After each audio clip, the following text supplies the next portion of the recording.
جی بسم اللہ الرحمن الرحیم. عام سے بہت شکریہ آپ کے وقت کا. آپ نے کئی دفعہ ذکر کیا، آپ کی گفتگو میں بھی زیر بحث آتا ہے، خود میزان کتاب کی تدریس ہوئی، اس میں بھی بات زیر بحث آئی کہ دین اسلام پر جن بڑی شخصیات نے، جن اباقر علماء نے ہولسٹکلی غور کیا ہے اور ایک منظم انداز میں پورے کے پورے جو مذہب ہے، اس کی حکمت، اس کا مقصد، اس کی تعبیر، اس کو پیش کیا. تو اس میں چند آپ لوگوں کا نام لیتے ہیں، جیسے امام غزالی علیہ رحمہ ہیں، اس طرح امام ابن تیمیہ ہیں، شاہ ولی اللہ کا نام بہت زیادہ آتا ہے اور ان کی کتاب کا بھی آپ نے متعدد دفعہ ذکر کیا. تو میری یہ خواہش پیدا ہوئی کہ کچھ طالبانہ طور پہ شاہ صاحب کی کتاب جو ہے، جس کا آپ نے ذکر کیا حجت اللہ البالغہ، اور آپ بیان کرتے ہیں کہ خود جو آپ نے دین کی ایک تعبیر پیش کی ہے، تصویر پوری کی پوری پیش کی ہے، اس کو اگر سمجھنا ہو کہ کیا کنٹریبیوشن ہے روایت کے تقابل میں رکھ کے، تو شاہ صاحب ہی کی کتاب ہے.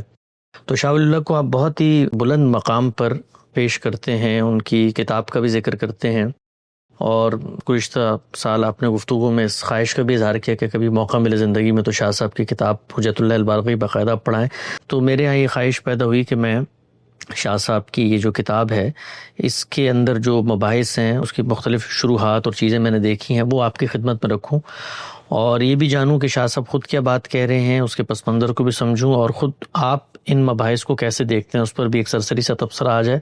تو سننے والوں کے لیے بھی یہ کوئی باقاعدہ طور پر کسی کتاب کی تدریس کی نشست نہیں ہے، میں ہی وہ چیزیں پیش کروں گا اور اس پر ان کا جو حاضر موجود علم ہے اس پہ ان کا تبصرہ آ جائے گا. تو ہم سے بھی کم و بیش 280 سال پہلے انہوں نے یہ کتاب لکھی ہے. اس وقت شاہ صاحب کی عمر کو 42 سال کے قریب تھی، اور 750-800 صفحے کی عربی کی کتاب ہے، اور اس میں انہوں نے اپنا پورا کا پورا جو تصور دین ہے، حکمت ہے، شریعت کے مقاصد ہیں، مباحث ہیں، وہ سب پیش کیے ہیں. اس سے پہلے کہ میں باقاعدہ کتاب کا آغاز کروں، شروع کی بحثوں کا خلاصہ بتاؤں، پھر آپ کا تبصرہ، مجھے پہلے بتائیے گا کہ یہ آپ بہت ذکر کرتے ہیں ان کا، تو آپ کے اپنے ذہن میں تصویر کیا ہے؟ یعنی شاہ ولی اللہ محدث دہلوی جو ہیں، ہماری جو روایت ہے، وہ جو تاریخ ہے، اس کی بڑی شخصیت کو سمجھتے ہیں.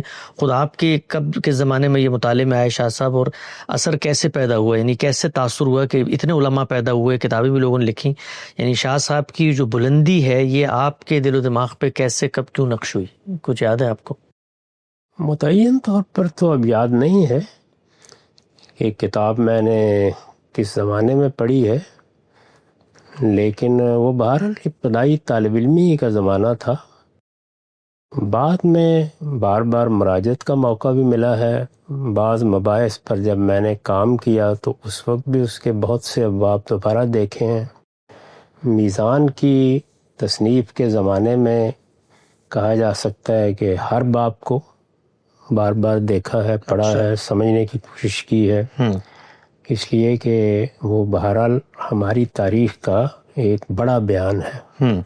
تو اس لیے پہلی مرتبہ کب پڑھا، پہلی مرتبہ کب دیکھا، اس کو اگر متعین نہ بھی کیا جا سکے تو وہ بار بار نظر سے گزرتی رہی ہے. اور اب بھی جب کبھی کوئی اہم بحث پیش نظر ہوتی ہے تو میں کوشش کرتا ہوں کہ شاہ صاحب کو ضرور دیکھ لوں. ٹھیک. اس لیے کتاب کے مباحث ایک لحاظ سے کہا جا سکتا ہے کہ پوری علمی زندگی میں پیش نظر رہے. ٹھیک. میرے نزدیک دین کو سمجھنے کے دو منہاج ہیں، ایک سلفی منہاج ہے اور ایک فقہ و تدبر کا منہاج. سلفی منہاج میں چیزیں اجزاء میں سامنے آتی ہیں. اچھا. وہ بنیادی طور پر اطاعت کے پیراڈائم پر کھڑا ہے. دین کے اوامر و نواہی ہیں، ان کی ایک فہرست سامنے آ جاتی ہے. وہ قرآن سے معلوم ہو گیا، وہ حدیث سے معلوم ہو گیا، بلکہ اس کے بعد صحابہ سے معلوم ہو گیا. اس کو واجب الاطاعت سمجھا جاتا ہے، اور لوگوں کو یہی بات بتائی جاتی ہے کہ یہ اللہ تعالیٰ کا حکم ہے یا اللہ کے پیغمبر کا حکم ہے، جس پر عمل کرنے میں، خواہ وہ ترک میں ہے یا اختیار میں ہے، ہماری فلاح کا انحصار ہے. یہ بھی ایک سوچنے کا انداز ہے، طریقہ ہے. اس میں چیزیں اپنے اجزاء میں پڑھی ہوئی ہوتی ہیں. اس سے کوئی فرق نہیں پڑتا کہ یہ حکم قرآن میں بیان ہوا ہے، یہ حدیث میں بیان ہوا ہے. حدیث اور سنت کوئی الگ چیز ہے. اس میں اصل چیز یہ ہے کہ اس حکم کی نسبت متحقق ہے تو یہ حکم ہے ترک کا ہے یا اختیار کا ہے. صحیح. امتثال ہونا چاہیے. دوسرا منہاج فقہ و تدبر کا منہاج، اس کا مطلب ہی یہ ہے کہ دین پر غور کر کے دیکھا جائے اس کا نظم کیسے وجود میں آیا ہے، کیا فی الواقع اس میں کوئی نظم ہے بھی ہے تو کیسے وجود میں آیا ہے، کوئی فلسفہ ہے، کوئی حکمت ہے، کوئی بنیاد ہے جس سے بات اٹھ رہی ہے، اصل ہے جس سے پھوٹتا ہے سب کچھ، اصل ہے جس کے فروع ہم سمجھ سکتے ہیں، یا جیسے ایک بیج سے درخت نکلتا ہے، کیا دین بھی اسی طرح ہے؟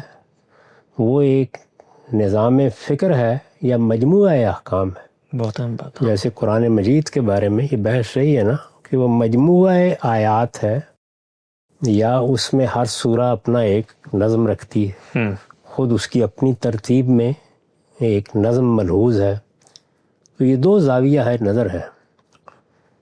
شاہ صاحب دوسرے زاویہ نظر کے بہت بڑے عالم ہیں، اچھا، یعنی فقہ و تدبر کا زاویہ نظر، اس لحاظ سے ان کو یا ان کے کام کو کسی لحاظ سے بھی نظر انداز نہیں کیا جا سکتا۔ فقہ و تدبر کے منہاج کو چونکہ میں درست سمجھتا ہوں، میرے نزدیک مسلمانوں کی تاریخ میں یہی منہاج ہے جس میں دین کو صحیح طریقے سے سمجھنے کی صحیح کی گئی ہے۔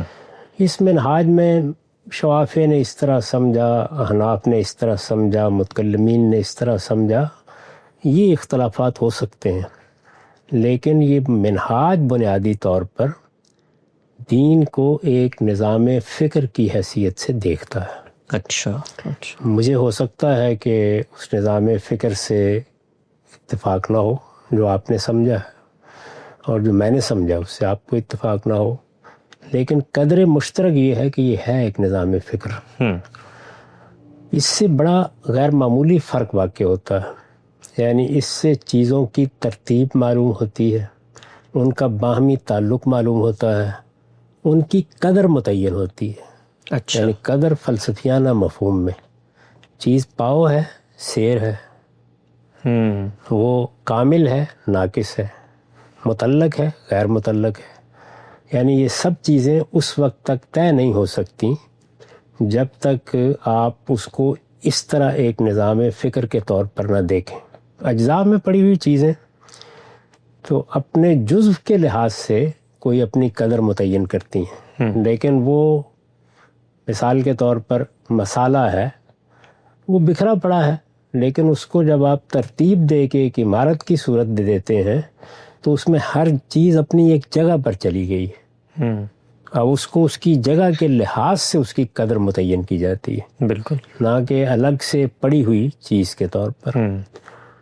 تو ہمارا تجربہ یہ ہے کہ جب دین پر غور کیا جاتا ہے تو اس سے جو نظام فکر سامنے آتا ہے وہ بجائے خود ایک معجزہ ہے، اچھا، بجائے خود اس کی دلیل ہے کہ یہ دین اللہ تعالیٰ کا دیا ہوا ہے۔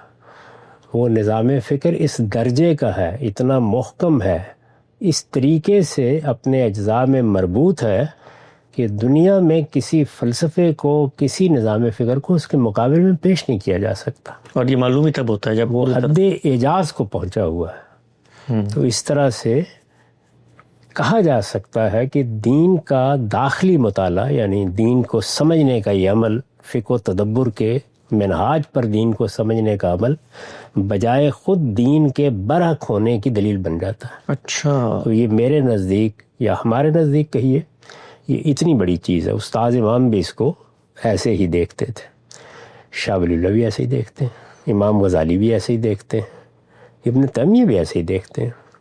ابن تیمیہ اگرچہ بنیادی طور پر سلفی منہاج کے آدمی ہیں اور ان کے ہاں چیزیں اپنے اجزاء میں بھی اسی طرح مانی جاتی ہیں، لیکن وہ بڑے آدمی ہیں، اس وجہ سے وہ اجزاء میں کچھ نہ کچھ ربط و نظام پیدا کر کے دکھا دیتے ہیں، اگرچہ بہت زیادہ اس کے قائل نہیں ہیں۔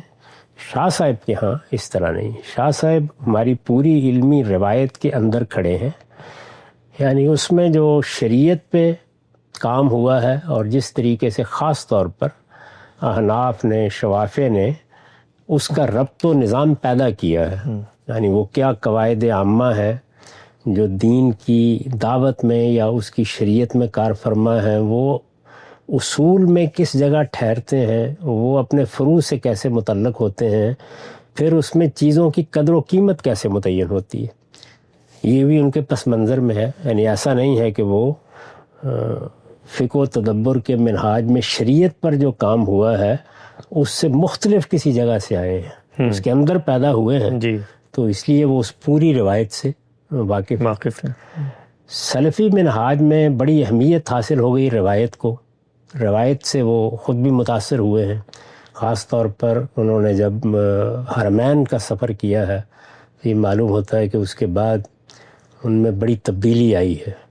بلکہ بعض لوگ تو حجت میں جو ایک خاص جگہ پہ انہوں نے کہا ہے کہ اب میری کوئی چیز بھی اگر ایسی ہے جو رسالت مآب صلی اللہ علیہ وسلم کے کسی ارشاد کے خلاف ہے تو اس کو منسوخ سمجھا جائے. اس سے استدلال کرتے ہیں کہ اس سے پہلے کی اگر کوئی چیزیں موجود ہیں تو ان کو بھی اسی روشنی میں دیکھنا چاہیے. اس لحاظ سے وہ اس روایت سے بھی پوری طرح آشنا ہوئے ہیں، اور پھر اپنے نظام فکر میں انہوں نے سلفی روایت کو دوبارہ سمجھا. اچھا، اس کا اظہار بھی اسی کتاب میں ہوا ہے. یعنی اگر آپ غور کر کے دیکھیں تو جس طرح شاہ صاحب نے اس زمانے میں مثلاً موطا کی شرحیں لکھی، فارسی میں بھی لکھی، عربی میں لکھی، اسی طریقے سے حدیث میں جتنا دین بیان ہوا ہے وہ زیادہ تر زیر بحث ہے حجت میں. جی، یعنی وہ ایسے لگتا ہے کہ جیسے حدیثوں کی شرح لکھ رہے ہیں، ایک زاویے سے دیکھیں. اس کی وجہ وہی ہے کہ انہوں نے جو دین کا نظام فکر دریافت کیا ہے اور پھر اس کے تحت انہوں نے دین کا ایک تصور اپنے اندر پیدا کیا ہے. اب وہ اس کے ایک ایک جزو کو اس میں رکھ کے دکھا رہے ہیں، اور وہ اجزاء زیادہ تر بکھرے ہوئے اجزاء حدیثی میں ہیں. اور حدیث میں ان بکھرے ہوئے اجزاء کو الگ الگ حکم، یعنی جس طرح اطاعت کے پیراڈائم میں سمجھ جاتے ہیں لینے کی بجائے، وہ اس باب کے ساتھ اس کا پورا ربط کر گویا سلفی روایت کے بھی مجدد ہیں وہ. اس لحاظ سے کہا جا سکتا ہے کہ انہوں نے اس روایت کو بھی متعلق کیا ہے فقہ و تدبر کی روایت کے. یعنی اس طرح سے گویا ایک لحاظ سے وہ مجمع البحرین ہو جاتے ہیں، اور انہوں نے کوشش کی ہے کہ ان دونوں روایتوں کو ایک روایت بنا کے دکھائیں. یہی وجہ ہے کہ ان کے بعد جس طریقے سے فقہ و تدبر کی روایت سے پوری طرح جڑے ہوئے لوگ ان سے اپنے آپ کو منسوب کرتے ہیں، اسی طرح ہمارے ہاں کے سلفی منہاج کے لوگ بھی ان سے اپنے آپ کو منسوب کرتے ہیں. اچھا، یہ وجہ اس کی بڑی وجہ بھی یہی ہے. یہ میرے خیال میں ان کا بڑا غیر معمولی کارنامہ ہے. یعنی اگر آپ حجت کو بنیاد بنا کر شاہ صاحب کو سمجھیں تو یہ بھی ایک بڑے اہمیت کی چیز ہے. یعنی دو بڑی روایتوں کو انہوں نے ایک ہی زاویے سے دیکھنے کی طرح ڈالی ہے، اور بہت سے معاملات میں جو انتشار تھا یا ہو سکتا تھا اس کو دور کرنے میں کامیاب بھی ہوئے ہیں. بالکل اسی طریقے سے جیسے انہوں نے صوفیانہ روایت میں وحدت الوجود اور وحدت الشہود میں نکاح کرانے کی صحیح کی. مکتوب مدنی میں انہوں نے یہی کوشش کی ہے کہ وہ یہ بتائیں کہ یہ دو تعبیریں ہیں، حقیقت کے لحاظ سے کوئی خاص فرق نہیں ہے. تو اس میں بھی ایسے ہی لگتا ہے کہ وہ دونوں رووں کو یا دونوں انداز جیسے موجود ہیں یا دونوں منہاج جس طرح الگ الگ تھے، ان کو یہ چاہتے ہیں کہ لوگ الگ الگ نہ دیکھیں، اور وہ اس میں ایک طریقے سے ایک سلک بنا کے ان موتیوں کو اس میں پرو کے دکھا دیتے ہیں. سبحان اللہ. اچھا، میرے خیال میں یہ ایک بڑا کارنامہ ہے جو انہوں نے انجام دیا ہے. یہ تو فقہی روایت کا معاملہ ہے. اس کے ساتھ ہمارے ہاں ایک علم کلام کی روایت ہے، پھر تصوف کی روایت ہے. تصوف کی روایت بھی ذات باری کے ساتھ کائنات اور کائنات میں انسان کے وجود کو ایک ربط و نظام میں دیکھتی ہے، یعنی اس کو الگ الگ نہیں دیکھتی. تو اس سے انہوں نے بعض بنیادی تصورات لے لیے. اس کتاب میں ان کا زیادہ ذکر نہیں ہوتا، یعنی وہ ایک صوفی کی حیثیت سے یہاں کلام نہیں کر رہے، لیکن وہ جو بنیادی چیزیں انہوں نے لے لی ہیں ان سے بھی انہوں نے کام لیا ہے کہ وہ ربط و نظام کو ایک قاعدے میں لا کے وہ دکھا. ان چیزوں کو بھی جس طرح سلفی منہاج مواد کی چیزیں تھیں اس کو ایک ہولسٹک پرسپیکٹو میں شریعت کے مقاصد میں سے ہم آہنگ کرنے کا کام ہے. تو تصوف اور علم کلام کی جزوی بحثوں کو بھی ایک بڑے زاویے ایک بڑے کینوس کے اندر لانے کی کوشش. یعنی اس میں انہوں نے ایک اپنے نظام فکر کو سامنے رکھ کر ان چیزوں سے بھی پوری طرح فائدہ اٹھایا ہے. اچھا. اور ان کو بھی گویا ایک زندہ روایت کے اندر سے لے لیا ہے. اس کے بعد جو کچھ وجود میں آیا ہے اس میں ان کی اپنی بڑی انفرادیت جھلکتی ہے. یعنی ایسا ہی نہیں ہے کہ بس چیزوں کا ایک مجموعہ تیار ہو گیا ہے. خود انہوں نے وہ سررشتہ دریافت کیا ہے جس کو سامنے رکھ کر وہ اس پورے نظام کو پیش کر رہے ہیں. تو یہ میرے نزدیک اس کتاب کی اہمیت ہے. اس لیے اس کو ہمیشہ پڑھا جائے گا, یہ ہمیشہ زیر بحث رہے گی, اس کے ساتھ ہمیشہ تقابل ہوتا رہے گا, اور یہ کبھی نہیں ہو سکتا کہ اس کو نظر انداز کر کے دین پر کوئی بات کی جا سکے. بہت اچھا, ہم سے بڑی ہی آپ نے اہمیت کی چیزیں بتائی ہیں بطور طالب علم کے, اور سننے والوں کو بھی اندازہ ہو رہا ہوگا کہ کیا زاویہ ہے جس سے اس طرح کے مواد کو دیکھنا چاہیے. اچھا, دو باتیں آپ نے فرمائیں, اس میں ذہن میں کچھ سوالات پیدا ہو رہے ہیں. آپ نے فرمایا ایک سلفی منہاج ہے, ایک فقہ و تدبر کا منہاج ہے جس کے یہ بڑے آدمی. تو اس فقہ و تدبر کے منہاج کا بابا آدم کون ہے, یعنی بانی آپ کس کو, اگر مسلمانوں کی علمی روایت کی تاریخ میں دیکھیں, کوئی ایک ہوتا ہے نا بڑا آدمی جو بطور منہاج کے اس چیز کو انیشیٹ کر رہا ہے, تو وہ پس منظر میں وہ بڑا آدمی کون ہے پہلا جو آپ کو لگتا ہے؟ بلا نزاع امام ابو حنیفہ ہے. اچھا. یعنی اس میں کوئی دوسری رائے نہیں ہو سکتی. یہ صحیح ہے کہ امام ابو حنیفہ نے کوئی اصول کی کتاب نہیں لکھی, اور شاید ہم کوئی اصول کی کتاب میں جس طرح وہ اپنی بات پیش کر رہے ہیں یا شاہ صاحب نے جیسے ایک کتاب لکھتی ہے اس طرح نہیں دکھا سکتے. لیکن جو انہوں نے روایت قائم کی اور جس کو پھر ان کے تلامذہ نے آگے بڑھایا اور پھر ایک پورا قصر اس پر تعمیر ہوا ہے, اس کو دیکھنے کے بعد تو یہی معلوم ہوتا ہے کہ ابتدا انہوں نے کر دی.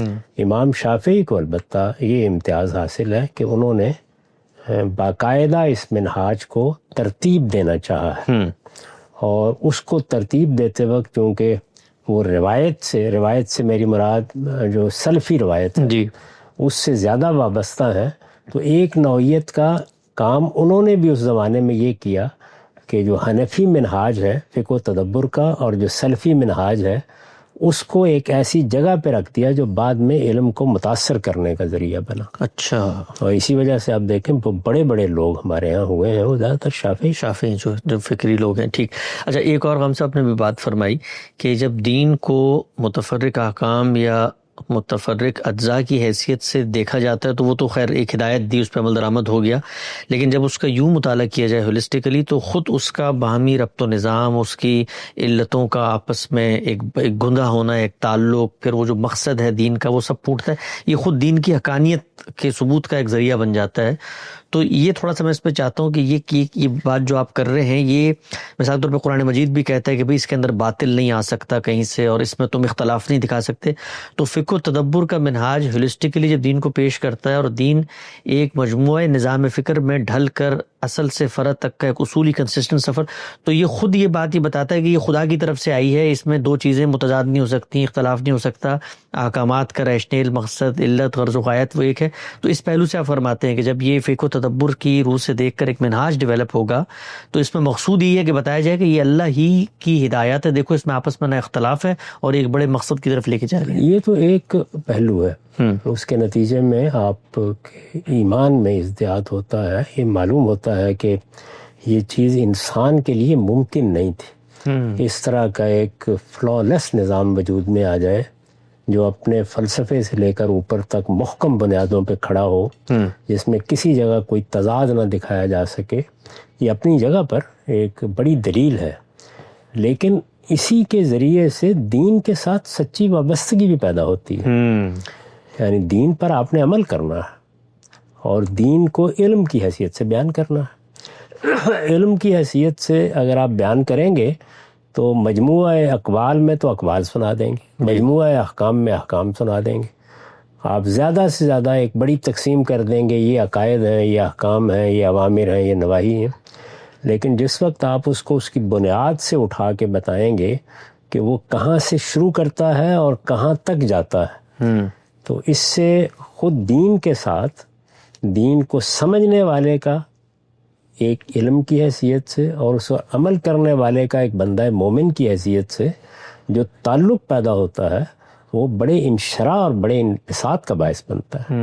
یعنی اس سے جو تعلق پیدا ہوتا ہے وہ گویا آپ کے اپنے پورے وجود کا تعلق بن جاتا ہے، زندہ تعلق، ایک زندہ تعلق بنتا ہے، اور ہر چیز کی ایک قدر متعین ہو جاتی ہے. یہ اہم نقطہ ہے، اور جب وہ قدر متعین ہو جاتی ہے تو پھر یہ نہیں ہوتا کہ آپ کسی جگہ پاؤ کو سیر بنا دیں، سیر کو پاؤ بنا دیں، بلکہ ہر چیز اپنی جگہ پر کھڑی ہوتی ہے، جس میں آپ یہ بتاتے ہیں کہ یہ کیا ہے، اس کا مقصد اور اس کی حکمت بھی اس کے نتیجے میں نمایاں ہو جاتی ہے.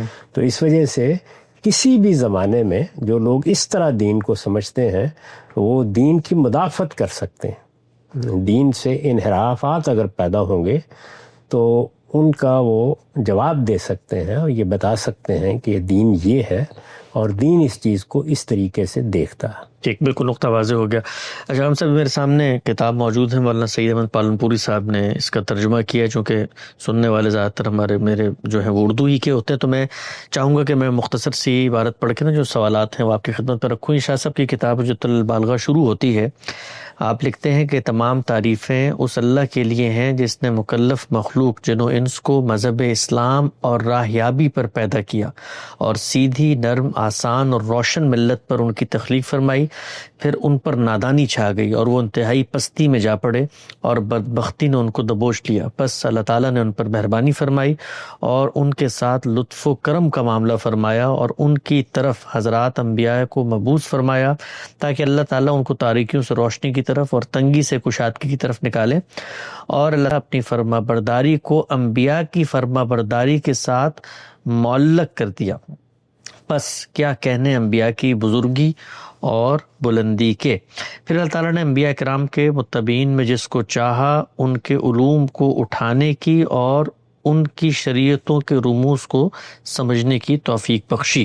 اچھا امام صاحب، یہاں سے کتاب شروع ہوتی ہے. سب سے پہلے تو جو ایک طالب علم جب اس کو دیکھتا ہے تو اندازہ یہ ہوتا ہے کہ ایک جو لکھنے والا ہے وہ شریعت پر، اسلام پر گفتگو کر رہا ہے، تو وہ کسی بہت بنیادی ابتدائی جگہ سے مقدمے کو اٹھا رہا ہے. یعنی انہوں نے جو اپنی کتاب کا آغاز کیا اس میں انسان کا بگاڑ اور انبیاء کی ضرورت اور خدا کی جو اسکیم ہے اور علم نبوت کی جو حیثیت ہے اس سے اس بحث کو اٹھایا ہے.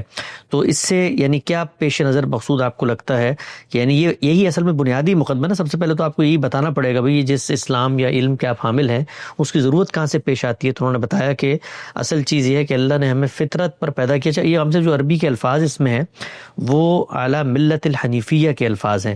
یہاں سے وہ آغاز کرتے ہیں کہ ہم سب اس فطرت پہ پیدا ہوئے اور اس کے بعد نادانی چھا گئی اور پھر یہ معاملات ہوئے. تو یہ کیا چیز یہ بتاتی ہے کہ اس بحث کو یہاں سے اٹھانے کا کیا چیز پیش نظر تھی کہ یہاں سے اٹھی؟ ہمارے ہاں عام طور پر انبیاء علیہم السلام کی بعثت کا کیا مقصد ہے اس کو اسی طرح بیان کیا جاتا ہے. قرآن مجید نے بھی اگر آپ غور کریں تو یہ بیان کیا ہے کہ کان الناس امۃ واحدہ. پھر لوگوں میں اختلافات پیدا ہو گئے. جب اختلافات پیدا ہوئے تو رفع اختلاف کے لیے اللہ تعالیٰ نے پیغمبروں کو مبعوث فرمایا، ان کے ساتھ کتابیں نازل کیں رفع اختلاف کے لیے اور اصلاح کے لیے. یہ دو تعبیریں ہیں جی.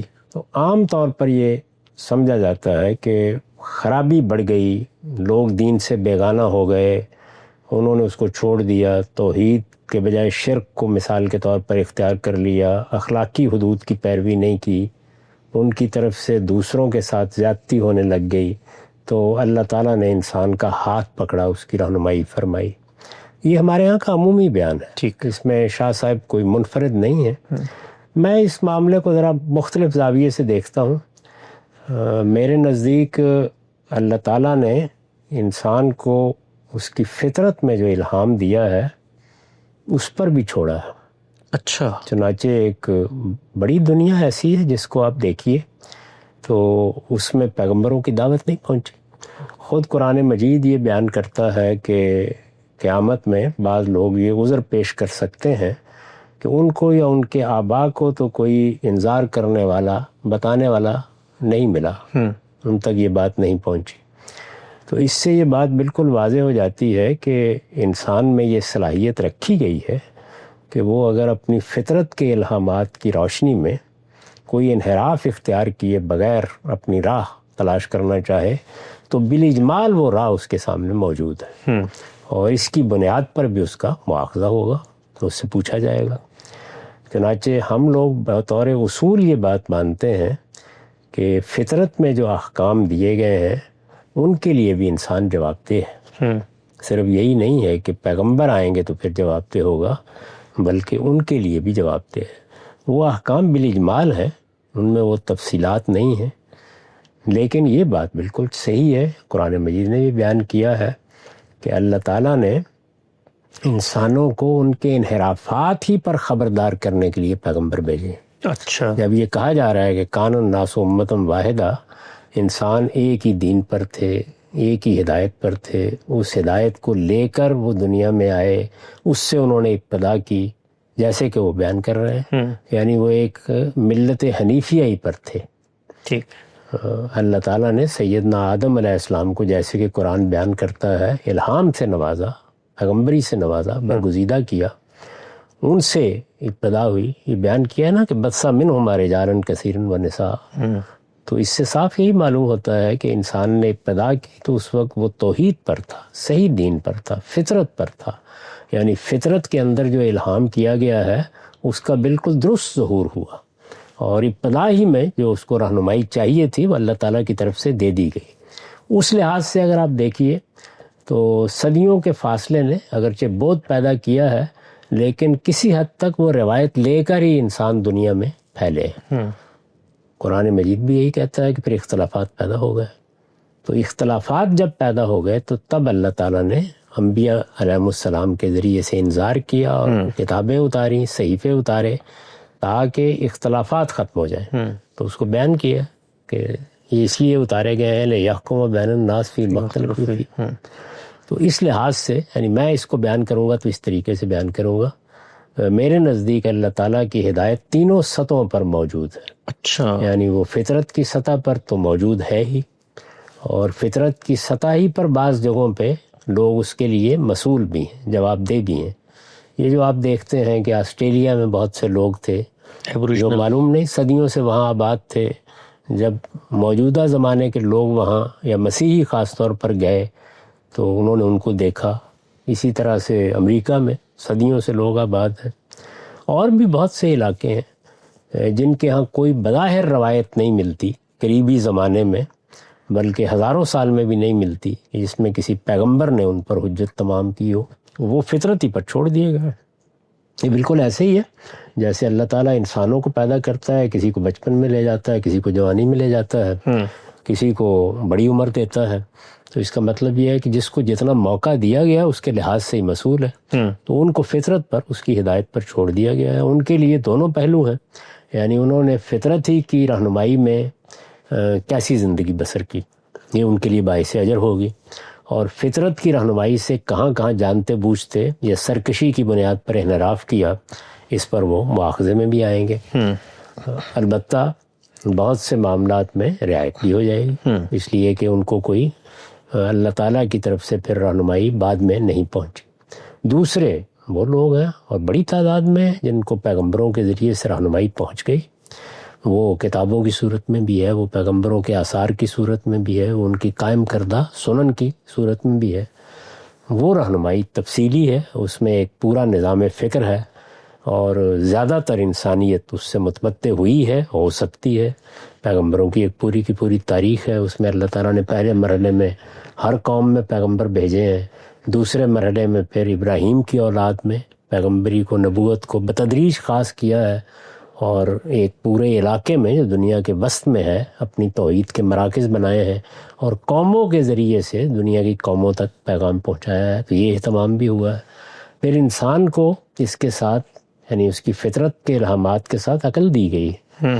وہ جس وقت دین کی ہدایت کو پا لیتی ہے تو اس میں کار فرما اصول بھی دریافت کر لیتی ہے، جیسے ابھی ہم نے بات کی کہ اس میں کچھ قواعد ہوتے ہیں، کچھ اصول ہوتے ہیں، اور وہ ایک نظام فکر کے ساتھ بنے ہوتے ہیں۔ وہ جب ایک بار دریافت ہو جاتے ہیں، معلوم ہو جاتا ہے، تو پھر جو آگے چیزیں آتی ہیں یا نئے حالات پیدا ہوتے ہیں یا نئی صورتیں بنتی ہیں، ان سب پر اطلاق کا عمل شروع ہو جاتا ہے. تو اس لیے میں نے ایک جگہ پر لکھا بھی ہے کہ طبعاً ہم، یعنی یہ تو اصل ہے، فطرت بنیاد ہے، پھر اصل دین ہے، اور اس کے بعد طبعاً ہم اجتہادی بصیرت کے ساتھ پھر دین کا اطلاق کرتے ہیں، اور اس کی ریلیونس پھر ہماری پوری زندگی کے ساتھ اور ہمیشہ کے لیے قائم ہو جاتی ہے. یعنی جہاں کوئی مسئلہ پیدا ہوتا ہے تو وہ قواعد عامہ یا وہ اصول کار فرما ہیں، ان کو سامنے رکھ کر ان کا اطلاق کر لیا جاتا ہے. ٹھیک. تو اس طریقے سے ہدایت 3 سطحوں پر موجود ہے. اچھا. یعنی ایک فطرت میں، ایک پیغمبروں نے جس طرح اس کو دیا، اور ایک پیغمبروں کی دی ہوئی ہدایت کے فہم پر مبنی عقلی فیصلوں میں، تینوں جگہ موجود ہے. یہ تیسری جگہ ہے جس کو ہم اجتہاد سے تعبیر کرتے ہیں. ٹھیک. اچھا صاحب، یہ جو فطرت کی آپ نے ایک باریک سا نقطہ یہاں پہ بتایا، عام طور پر جو ایک تصور ہے وہ یہ ہے کہ فطرت پر پیدا کیا تھا انسانوں کو ابتدا میں، پھر بگاڑ ہوا اور پھر انبیاء کا سلسلہ آیا، تو اب گویا ایک طرح کی ریپلیسمنٹ ہو گئی ہے نبیوں کی دعوت اور ہدایت اور شریعت سے فطرت کی. آپ کا جو ڈسکورس ہے اس میں جو ایک فرق نظر آتا ہے، اس طرح آپ نے بھی دیکھا نا، بالکل جب ابتدا کی ہے تو آپ کا بیان شاہ صاحب کے بیان کے تقابل میں رکھوں تو آپ نے لکھا ہے کہ دین اللہ کی ہدایت ہے جو اس نے پہلے انسان کی فطرت میں الہام فرمائی اور اس کے بعد اس کی تمام ضروری تفصیلات کے ساتھ اپنے پیغمبروں کی وساطت سے انسان کو دی. اس سلسلے کے آخری پیغمبر جو ہیں وہ رسالت محمد صلی اللہ علیہ وسلم، گویا آپ کے نزدیک جو فطرت کی رہنمائی ہے وہ دین کی ہدایت ملنے کے بعد بھی پیرلل چل رہی ہے، کیونکہ خود دین آپ کے اپنے ڈسکورس میں آگے آتا ہے، اس کو ہر جگہ ریفر کر رہا ہے. گویا وہ یہ نہیں تھا کہ ایک رہنمائی تھی، اس پر عمل درآمد نہیں، وہ ختم ہو تو ایک نیا ورژن دے دیا، وہ اپنی جگہ مستقل موجود ہے. وہ بیج کی طرح ہے،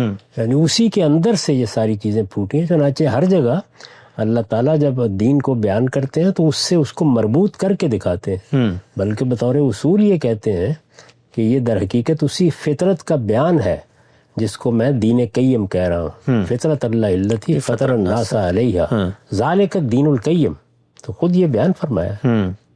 ٹھیک، واضح ہوا. اچھا، 2-3 سوالات ہم سب اسی پہلے پیراگراف سے متعلق کہتے ہیں کہ اللہ تعالیٰ کا کرم اور احسان ہے، یعنی لطف و کرم ہے، انعام ہے کہ اس نے انبیاء کو مبعوث فرمایا. گویا خود قرآن مجید بھی اس کو بیان کرتا ہے کہ بھئی اللہ کی ایک نعمت، لقد من اللہ کے الفاظ میں.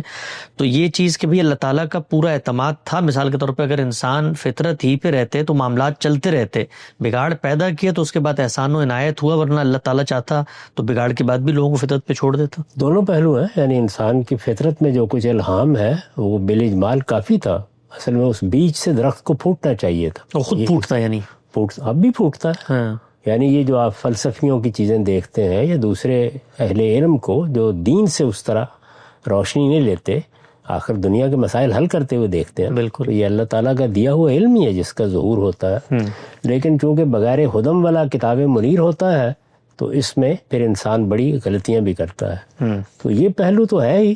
اگر انسان کے ساتھ یہ معاملہ اللہ تعالیٰ نہ کرتے تو اس صورت میں بھی ہدایت بالاجمال اس کے پاس موجود تھی. ٹھیک. اچھا، دوسرا انہوں نے فرمایا کہ خدا کی جو اطاعت ہے اس کو اب اللہ تعالیٰ نے معلق کر دیا ہے پیغمبروں کی اطاعت کے ساتھ، اور ان کے الفاظ ہے کہ اللہ تعالیٰ نے اپنی فرما برداری کو انبیاء کی فرما برداری کے ساتھ معلق کر دیا ہے. پس کیا کہنے انبیاء کی بزرگی اور بلندی کے. تو یہ بات جو ہے یہ بھی اصل میں ایک اصولی نقطہ نظر ہے دین کی تفہیم میں کہ اصل میں خدا کو اب روئے زمین پر اگر آپ دریافت کرنے جا رہے ہیں تو آپ کو پیغمبر کو ماننا پڑے گا. جو پیغمبر کہے گا گویا وہی خدا کی بات ہوگی زمین کے اوپر. یعنی اللہ تعالیٰ کی جو ہدایت آسمان سے آئی ہے، جس کو آپ اللہ کی شریعت سے یا اللہ کے دین سے یا اس کی ہدایت سے تعبیر کرتے ہیں، تو وہ براہ راست تو ہمیں نہیں ملی نا. براہ راست تو جو کچھ ہے وہ وہی ہے جو فطرت میں ودیت کیا گیا ہے. اس میں ہم فطرت کی کتاب کو پڑھ سکتے ہیں، لیکن یہ کہ انبیاء علیہم السلام کے ذریعے سے جو ہدایت ملی ہے اس میں وہی ذریعہ، اگر ان پہ اعتماد مجروح ہو جائے تو ہر چیز ختم ہو جائے.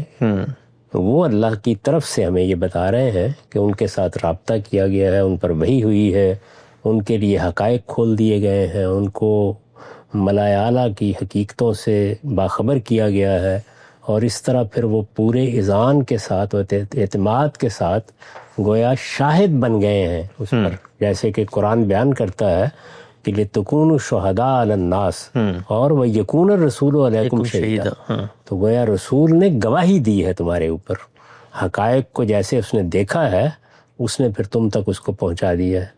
تو ہمارے پاس اللہ تعالیٰ سے براہ راست اس کو اخذ کرنے کا کوئی ذریعہ نہیں ہے. ٹھیک.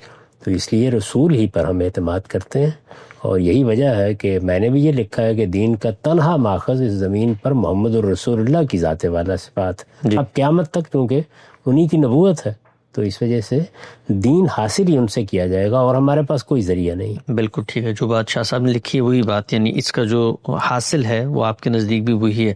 ٹھیک ہے، ہم سب یہاں پہ خاتمہ کرتے ہیں، انشاءاللہ دوبارہ حاضر خدمت ہوں گا، آگے کی جو چیزیں ہیں ان کو زیر بحث لے کر آئیں گے۔ اب تک بہت شکریہ آپ کے وقت کا۔